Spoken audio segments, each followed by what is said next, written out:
Guarantee ನ್ಯೂಸ್ನ digital ಕಂಟೆಂಟ್ಗೆ ಸ್ವಾಗತ. ನಾನು ರಮ್ಯಾ. ಕಳೆದೊಂದು ತಿಂಗಳಿನಿಂದ ಟೊಮೆಟೊ ದರ ದಿನದಿಂದ ದಿನಕ್ಕೆ ಏರ್ತಾನೆ ಇದೆ. ಗ್ರಾಹಕರಿಗೆ ಬೆಲೆ ಏರಿಕೆಯ ಬಿಸಿ ತಟ್ಟಿದೆ. ಮಾರುಕಟ್ಟೆಗೆ ಟೊಮೆಟೊ ಪೂರೈಕೆ ಗಣನೀಯವಾಗಿ ಕುಸಿದಿರುವುದು ಈ ದಿಢೀರ್ ಏರಿಕೆಗೆ ಪ್ರಮುಖ ಕಾರಣವಾಗಿದೆ. ಪ್ರಸ್ತುತ ಹಾಪ್ಕಾಮ್ಸ್ಗಳಲ್ಲಿ ಉತ್ತಮ ದರ್ಜೆಯ ಟೊಮೆಟೊ ಕೆಜಿಗೆ 80 ರೂಪಾಯಿ ತಲುಪಿದ್ರೆ, ಚಿಲ್ಲರೆ ಮಾರುಕಟ್ಟೆ ಹಾಗೂ ತಳ್ಳುವ ಗಾಡಿಗಳಲ್ಲಿ 50 ರಿಂದ 90 ರೂಪಾಯಿವರೆಗೆ ಮಾರಾಟ ಆಗ್ತಾ ಇದೆ. ಪ್ರತಿದಿನ ಮಾರುಕಟ್ಟೆಗೆ ಕೇವಲ 800 ರಿಂದ 1000 ಬಾಕ್ಸ್ ಟೊಮೆಟೊ ಮಾತ್ರ ಬರ್ತಾ ಇದ್ದು, ಬೇಡಿಕೆಗಳು ಹೆಚ್ಚಾಗ್ತಾ ಇದೆ. ಸಾಹು ಎಂಬ ಹೈಬ್ರಿಡ್ ತಳಿಯ ಟೊಮೆಟೊ ಬಾಕ್ಸ್ ಒಂದಕ್ಕೆ ದಾಖಲೆಯ ಬೆಲೆ ಸಿಗ್ತಾ ಇದೆ.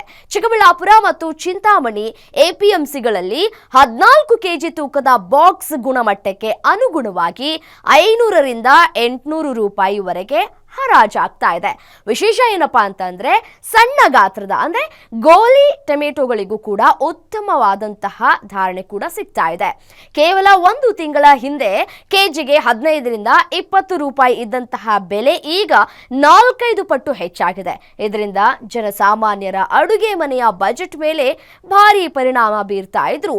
ಸಂಕಷ್ಟದಲ್ಲಿದ್ದಂತಹ ಟೊಮೆಟೊ ಬೆಳೆಗಾರರ ಮುಖದಲ್ಲಿ ಈ ಲಾಭದಾಯಕ ಬೆಲೆ ಮಂದಹಾಸವನ್ನ ಮೂಡಿಸಿದೆ.